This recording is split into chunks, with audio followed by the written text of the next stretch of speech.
साठी कुटिया भात निन्हेली खोरली छा बहिना है।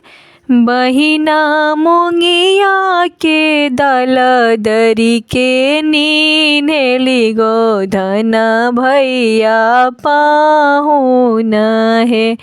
बहिना मुंगिया के दल दरी के निन्हेली गोधन भैया पाहुना है।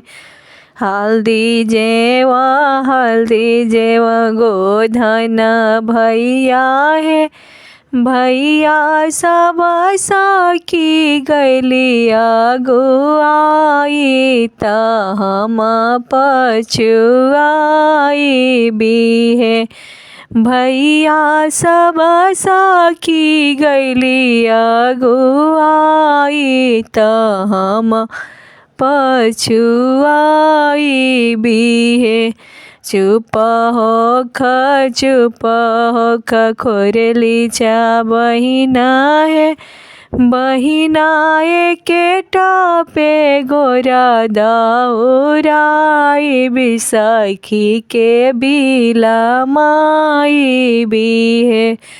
बहिना एके टपे घोरा दौराई बिसखी के बिला माई भी है। घोरा दौरैले गोधन भैया है। भैया दीदिया के दिले पहुँचाई सखी से मिलावाई नु है।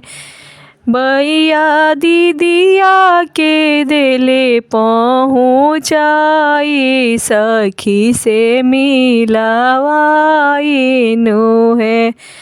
औरा कुटली भौरा कुटली जमराजा कुटली है। बहिना कुटली भैया के दुश्मनवा त भैया के जियावेली है। बहिना कुटली भैया के दुश्मनवा त भैया के जियावेली है। जुगे जियो लखे जियो गोधन भैया है।